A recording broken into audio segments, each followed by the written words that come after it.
Today on the Relationship Revival Show, we have Dr. Winnie Wang. Winnie is the queen of compassion and transformation using both science and spirituality. She is a trauma-informed licensed acupuncturist, shadow worker, Reiki, and intuitive healer, and a professor in acupuncture at Alhambra Medical University. Her clients often have anxiety and depression and feel stuck in their physical or emotional pain.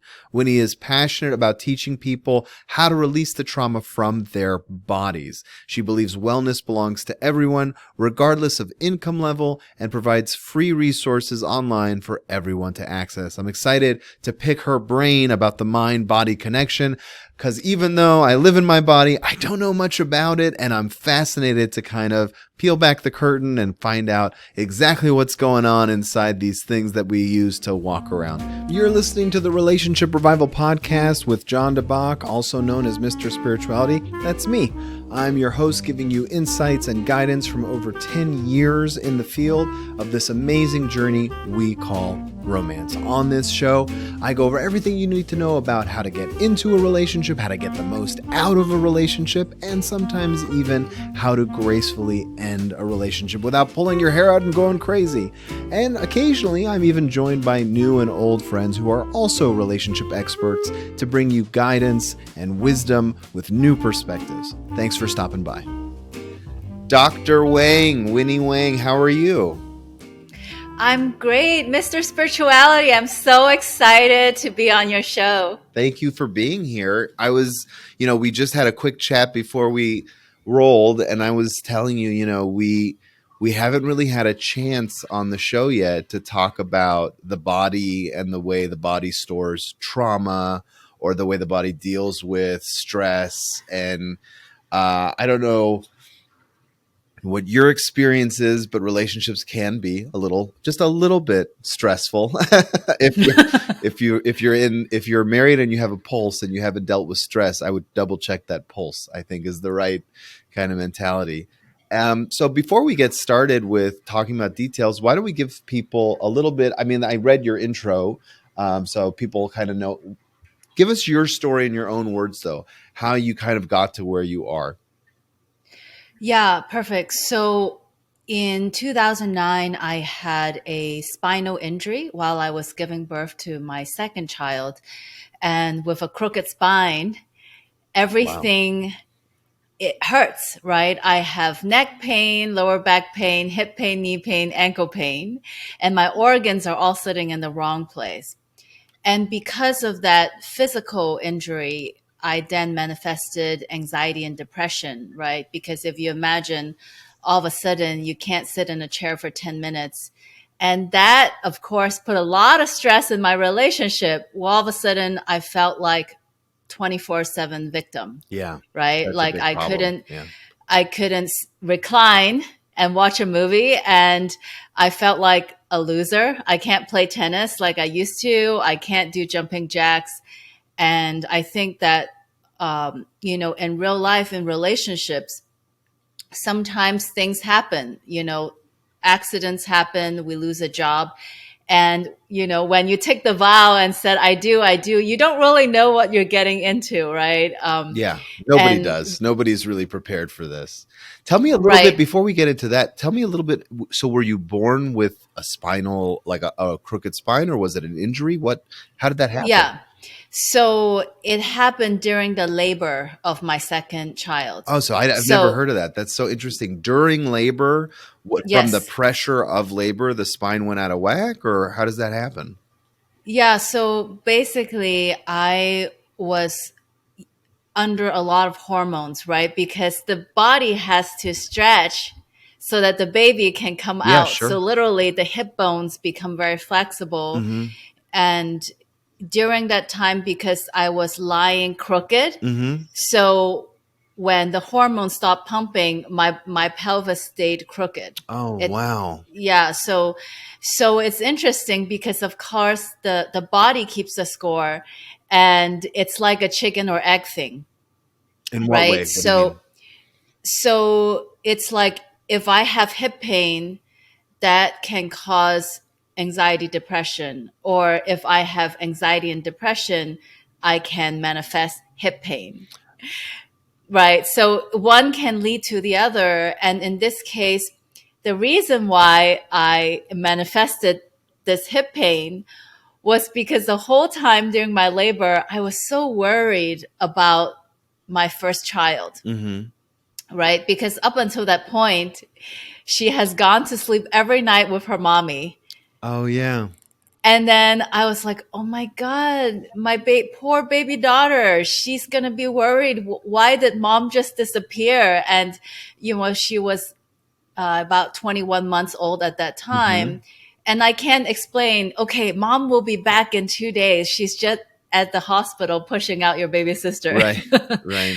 So because I had so much anxiety, I That you was were creating also, abandonment for your daughter, right? That's kind of where the anxiety stemmed from. yeah, so I was kind of creating all kinds of problems. So really what I want to help all the podcast listener understand is the mind body connection, right? When I am in worry, overthinking, anxiety, fear, anger, any of these emotions, it actually shows up in the body and vice versa. Because I have this chronic illness, Mm-hmm. then I started feeling like a victim and having, 24/7 pain. And I took it out on my then ex husband.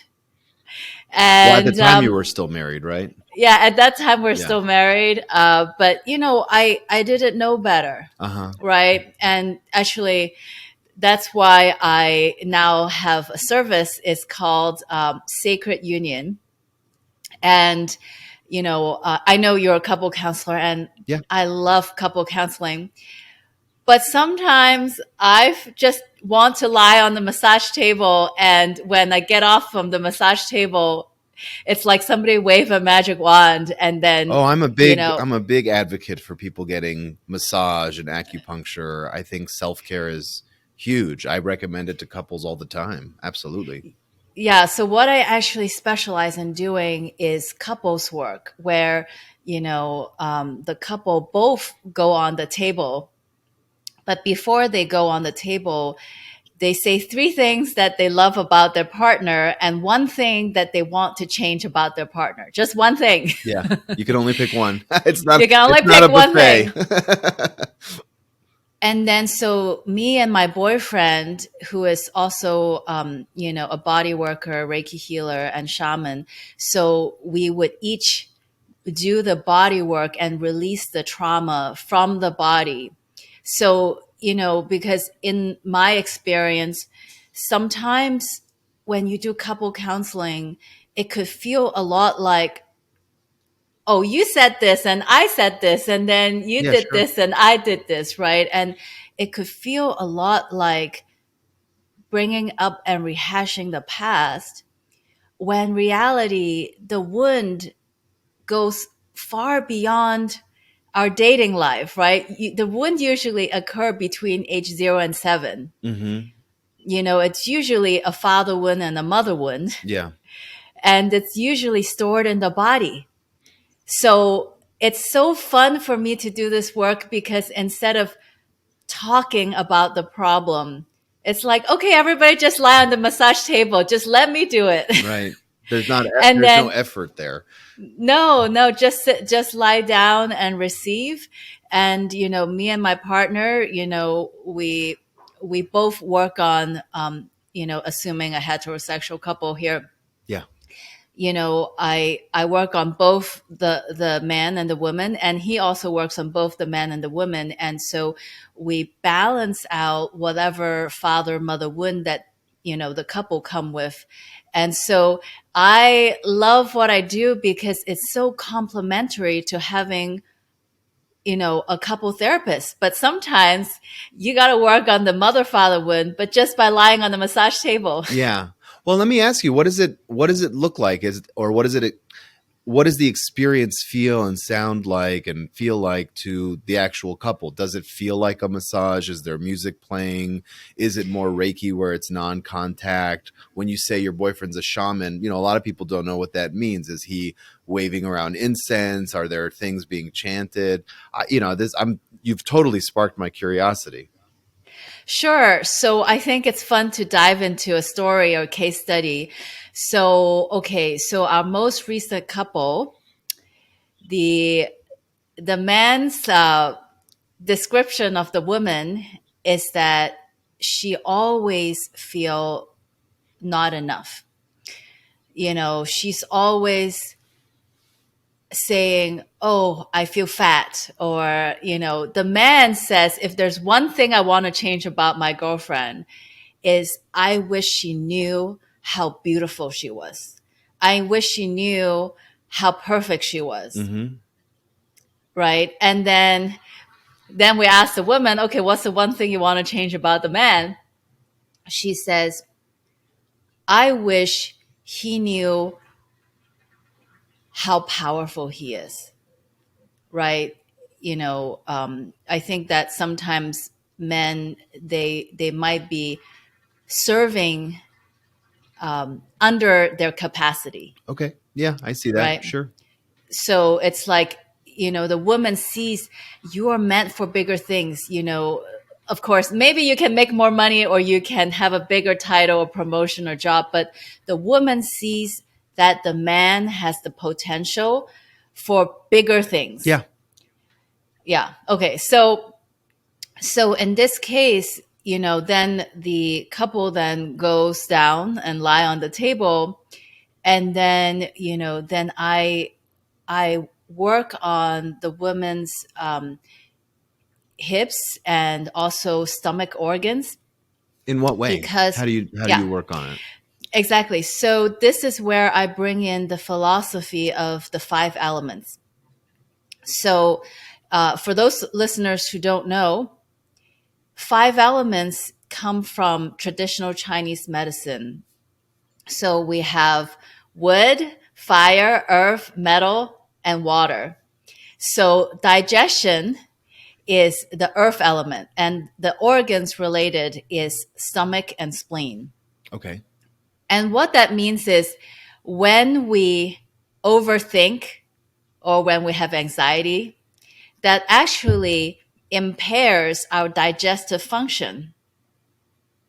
So it's like How are they the connected? So that's because one of the things that I truly believe is that there is a mind body connection. But one thing I've never understood is what is the connection? I mean, I know when you're nervous, everything just feels like it's vibrating, but how does that have a direct impact on those organs? Yes, thank you for that question. So it is a qi disorder. Qi means energy. Mm-hmm. So what that means is in the medicine textbook, we say that when the person overthinks, it causes qi to tie a knot or bind. So basically, whenever you overthink, you're causing knots in your abdomen. Mm-hmm. So that if you have a lot of knots in your abdomen, then you can't receive. So the stomach organ is built for receiving. And when you have knots, you can receive. That's why this is really funny. A lot of women can't relax and have sex, right? Sometimes I just think, if only the women can relax and have more sex, then all the questions and problems, conflicts will go away. And then you Hold ask on, the hold on, hold question. on, hold on. You're saying if women have more sex, couples problems wouldn't exist as much? Yes, yes, I'm going to repeat that again. So if women have more sex with their partners, there'd be less issues. yes, yes. You're for all the men listening there. I think you just got a standing ovation. So You see, the secret is if you want to have more sex with your woman, okay, don't spend time talking about the problems in the relationship. Let's just go for the pleasure in the relationship, right? Mhm. Like kissing feels good, hugging feels good, right? Touching. But then the question is, why do a lot of women have a hard time relaxing, right? I'm a doctor, and so when I talk about penis and vagina, please know that that's a medical term. Yeah, yeah. Okay, I'm a professional. I would hope if you're What? using medical terms like that, that it wasn't anything other than medical.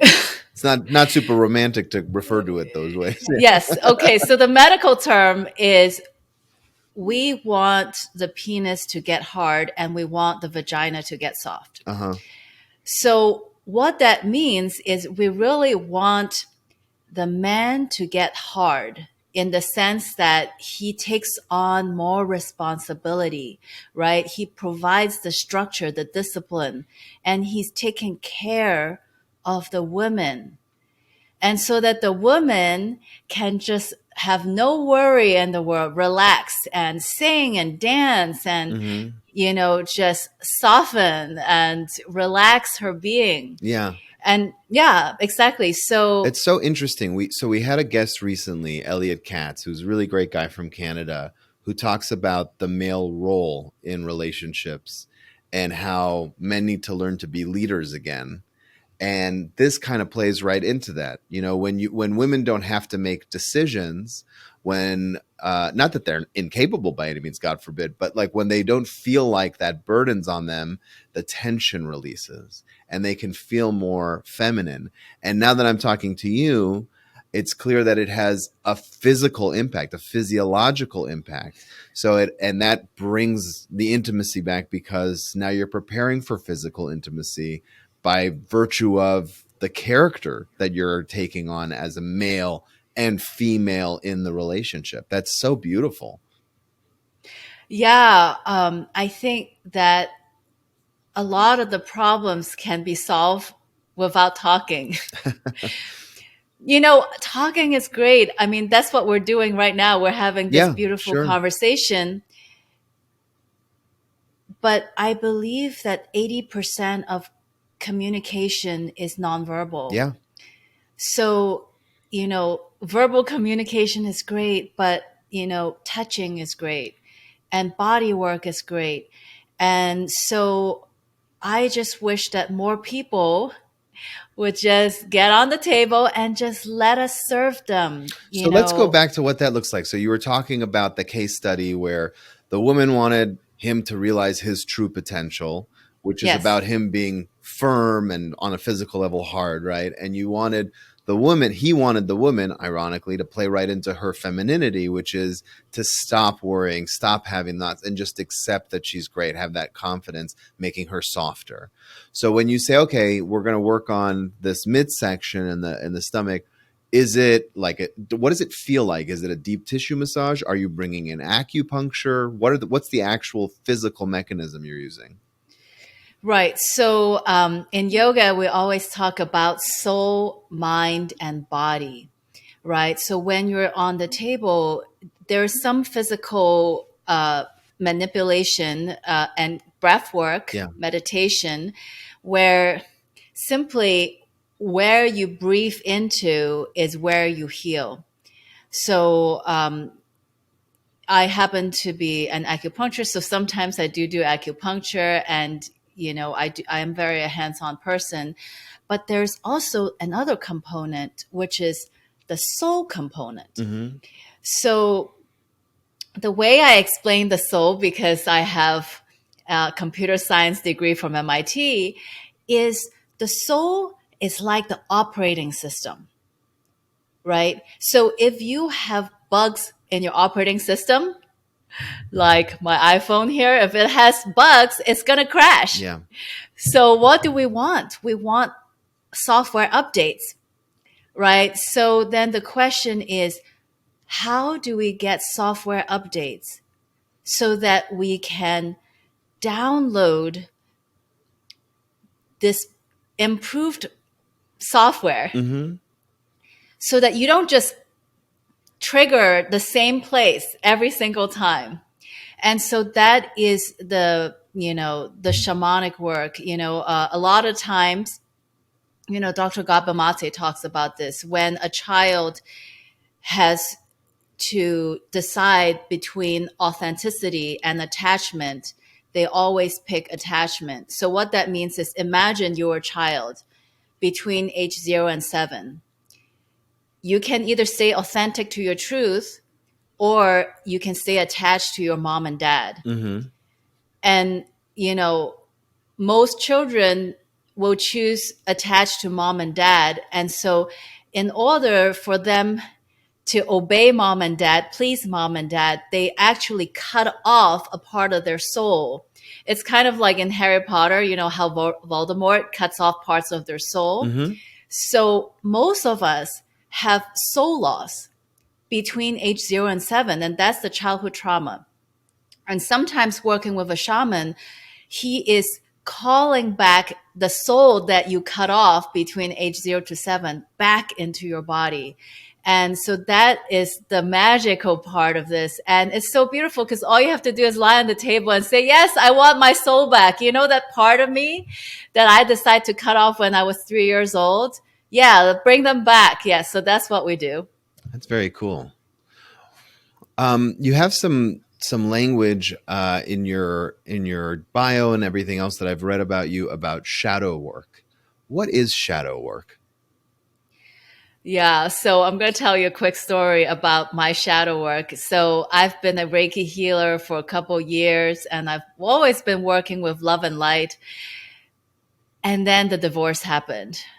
And then I'm like, cuss word, Winnie, WTF. What does that say about you? You talk about love and light, but what does the data say? What does the report card say? The report card says that you are full of shadows. Uh-huh. So shadow work is the process where we willingly dive into the deepest, darkest part of our psyche with the intention not to dwell in the darkness, but to transform into light. So, you know, I was very fortunate to have my divorce where it literally crushed my ego, brought me back down to my knees, where I'm like, okay, Winnie, what's really going on? And there were so many dark nights of the soul, I tell you, where I was like, oh, it's because I did this or I said this, you know? And, you know, the phrase, everyone is our mirror. Mm-hmm. It's true. Okay, everything I ever complained about my ex-husband, it's in me. So what are my top complaints? I say he's selfish. Uh-huh. I'm selfish, right? I say he is very judgmental. I'm very judgmental. You know, I say that he is not able to listen to me. Well, I'm not able to listen to him. So basically, one day I wrote down everything I ever complained about my husband. Then I cross out the he Mm-hmm. and put I.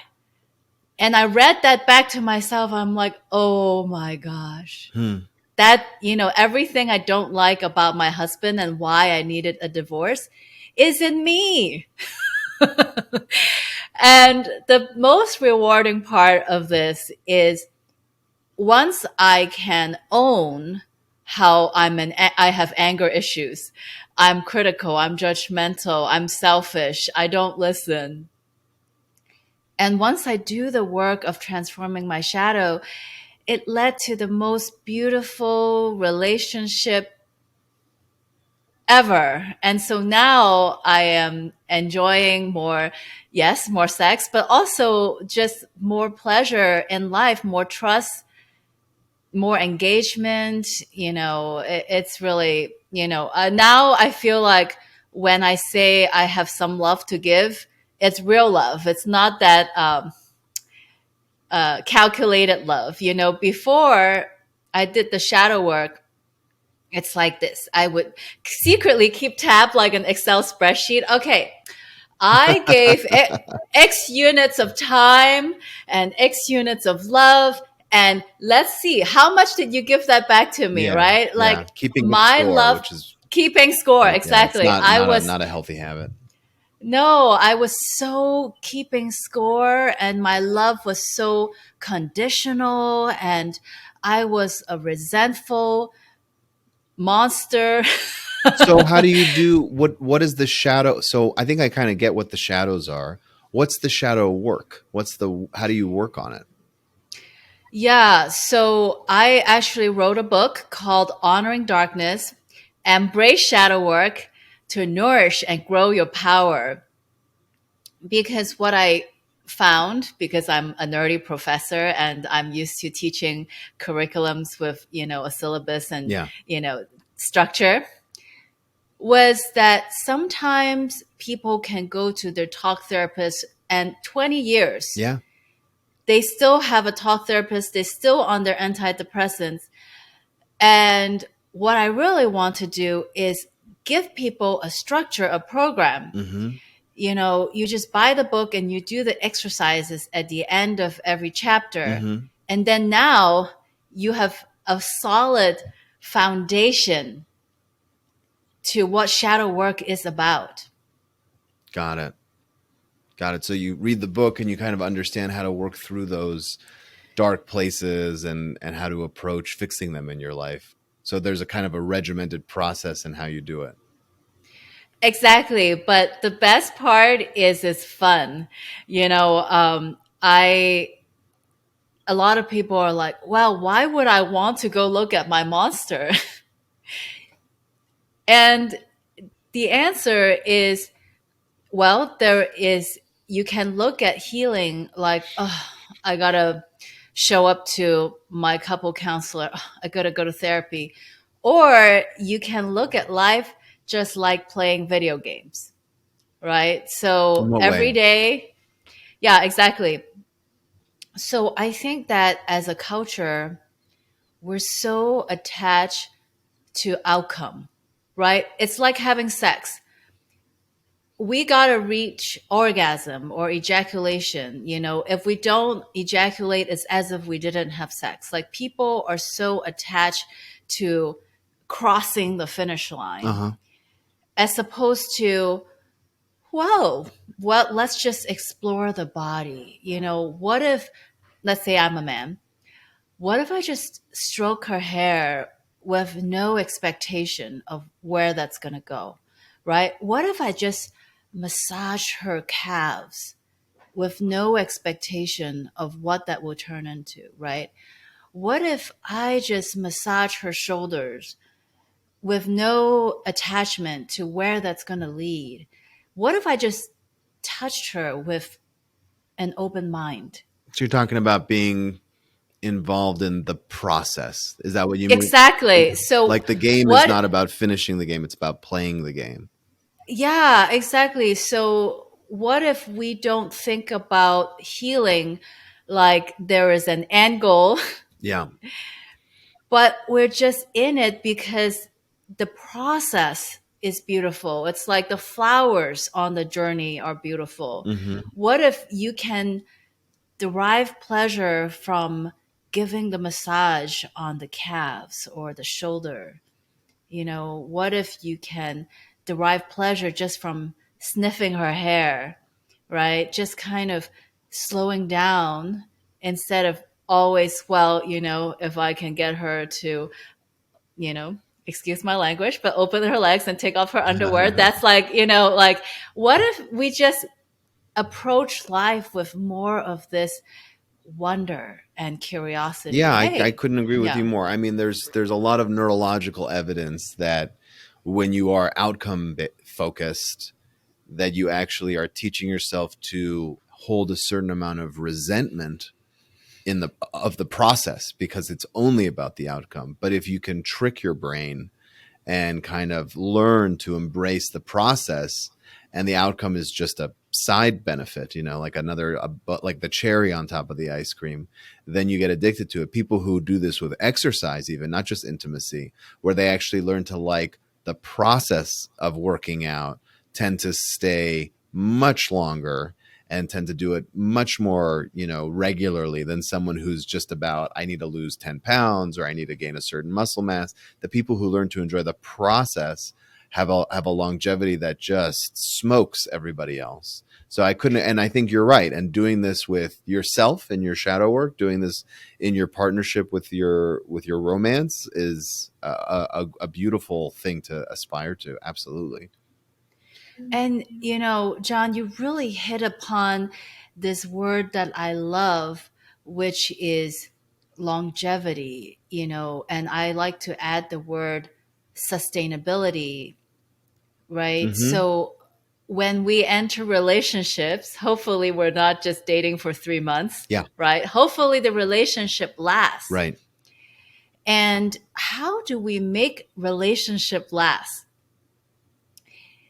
And as it turns out, we do that by having less ego attachment. Like, I have to have my way. It's my way or the highway. Right. Right. Right? It's like, well, I care more about our connection Yeah. than being right. That's why I don't want my couples to come in here and talk too much, because when you talk, you use your brain to formulate sentences. I just want them to experience love, Mm-hmm.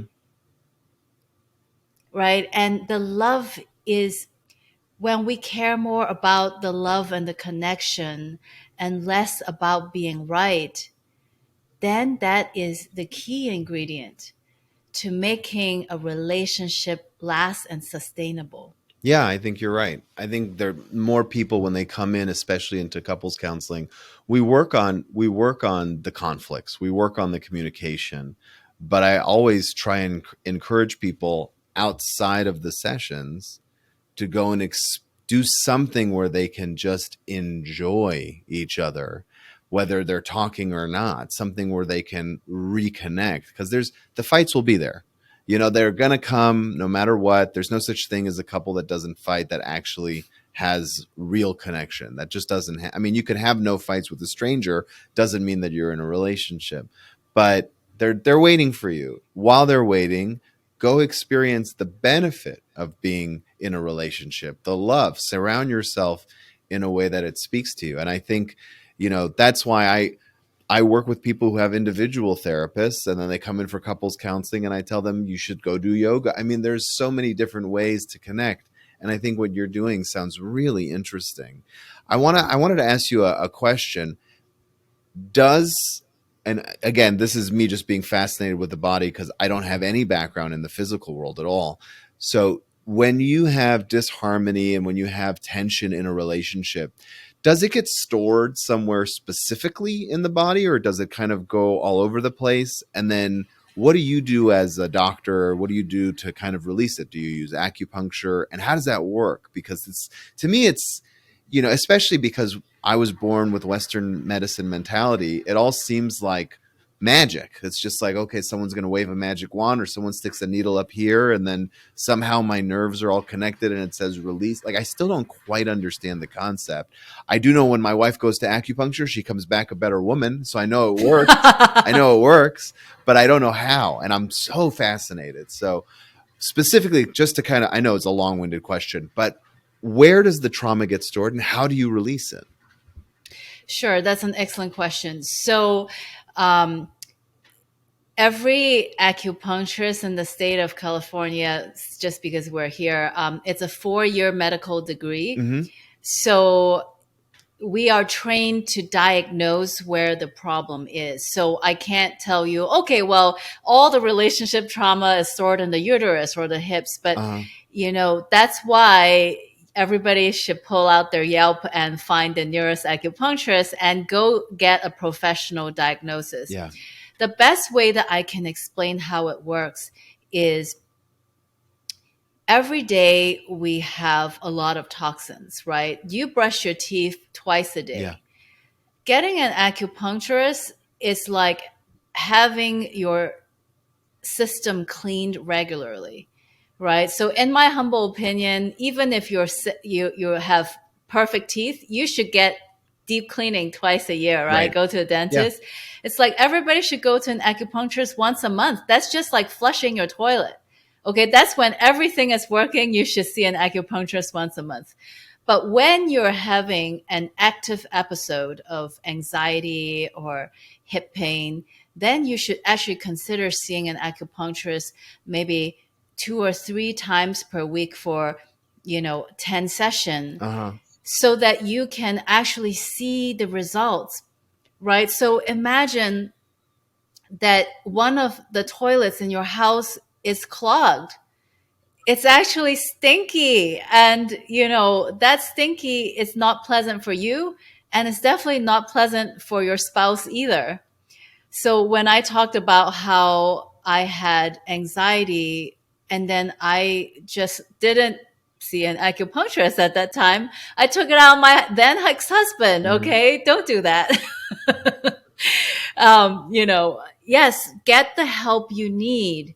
And so, really, when you see an acupuncturist, they provide the diagnosis of like which parts of your body have a clogged bathroom. And then it's like hiring a plumber. They give you a special diagnosis and restore all the plumbing so that you are a abundant flowing individual again. So how does it work? So when you're putting a needle in from acupuncture, is it connecting to the nerve as well as the energy? And how does a needle in a specific part of your body allow toxins to release? Just on a very basic level.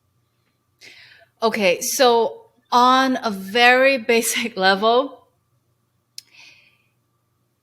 here's a cell, right? Mhm. So the cell will increase and decrease in size every time you breathe, right? So every time you breathe, it increase and decrease in size.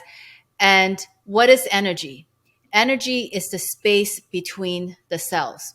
So in other words, scientifically, there's an inverse relationship, right? As the cell increases, then the space decreases. Yes. Yeah. So if you just do yoga or practice breath work regularly or qigong, then your cells are expanding and contracting in equilibrium.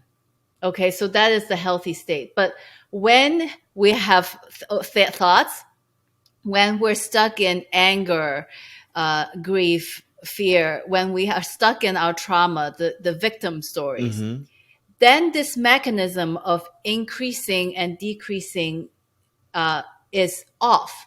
And actually, that's how cancer cells get formed. Cancer is like a cell that gets bigger, bigger, bigger because it doesn't know to, Contract back down. contract and expand. So there are two ways to heal. Okay. One is, if you go on YouTube and you do Qigong and yoga every day for 30 minutes, then you don't even need an acupuncturist because your own breath work can restore you back to balance. But when you go lie down on the table, it's like just so much faster because that person can identify where the equilibrium is off and then signal the body, okay, bring equilibrium back to this part. And then the cell will increase and decrease in size So again when you with put breath. the needle, the acupuncture needle, into that part of the body, that creates like a signal to the body to restore equilibrium. Is that what's going on? Yeah, actually, I'm sure maybe some of the audience have heard of EFT, emotional freedom technique, where they're just tapping parts of their body. Mm-hmm. So you know what? Actually, you don't even need needles. Okay, I can use fingers and tap my body, and where you tap is where the energy goes. Got it. So, so for example, if I have headache, I can just put my hand here Uh-huh. and breathe. Like I don't, And we do it acupuncture. almost subconsciously, right? If we have pain somewhere, we put our hand there because we're trying to Exactly. draw the energy into that space. So the body has an amazing way of healing itself. Sometimes it just needs that direction of pressure or puncture or something. Is that what you're saying? Yeah. So, nobody needs acupuncture because you can heal yourself. But acupuncture is where you get to just lie down and do nothing, and all the work is done for It's you. like liposuction versus exercise, right? It's like you can go to the gym and work for 40 minutes a day and maybe lose the weight, or you could lay down on the table and have someone suck out the fat. So acupuncture is that shortcut where you get to lay down and it's kind of done passively for you. Right. So that all the blockages in your body can be flushed. It's like having somebody clean your pipes, if you will. Beautiful. Beautiful. I'm so glad I had you on. I felt like it was education and a half. I know you have your website, Mindful Healing Heart, but you also have a community online where you kind of share more wisdom. Why don't you tell people how they can find that?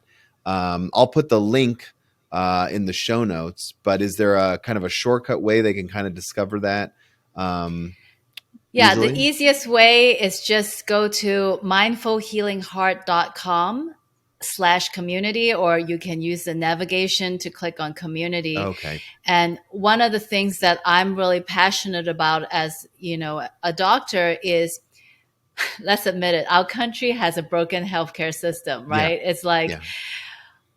some people have great health insurance, some people don't have great health insurance.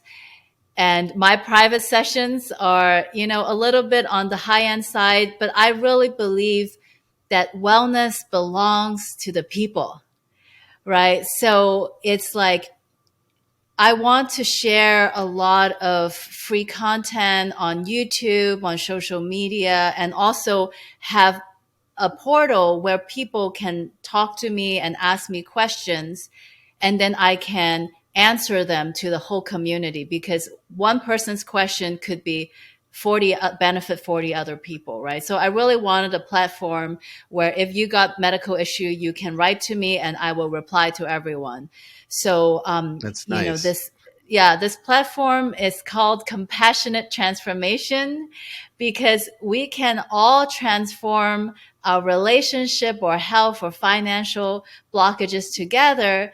But the first ingredient is compassion, right? Because, Martin Luther King says, hate cannot drive out darkness. Only love can, right? So we can't transform the relationship by hating who I am. I can't transform by hating who my partner is. I can't transform the relationship by hating where the relationship is right now. Yeah. Right? How we're going to bring change is to have compassion. If you had the childhood that I have, of course it makes sense that I would behave the way that I do. And if my ex-husband had the childhood that he had, I have compassion that, of course, he's going to behave the way that he did, Mm-hmm. right? So the first ingredient is compassion, where you're like, well, it makes so much sense to me. Given your childhood, of course, that is the way that you show up in the relationship. So instead of coming with this judgmental and critical energy that I used to be full of, Mm-hmm. is to come with compassion. Yeah, it makes sense to me that you're this way and I'm this way, but let's do it together. I love that. Dr. Winnie Wang, thank you so much for joining us. You can find more at mindfulhealingheart.com. You can also find her book on Amazon. Thanks again for being here. It was so educational, and I know you helped a lot of people just by sharing your wisdom, and I am excited to see you doing that more and more online. If you're interested in learning how to get the absolute most out of your romantic relationships, then you're in luck, because I have put together a free workshop or masterclass, if you will, about 3 secrets that people in happy relationships have discovered. You can view the workshop at mrspirituality.com/3 secrets. Again, it's completely free. Just go there and watch it. It'll help you on your journey, give you some wisdom, some things to think about. The website again is mrspirituality.com/3 secrets. That's mrspirituality.com/3, the word secrets. It's all yours. Enjoy.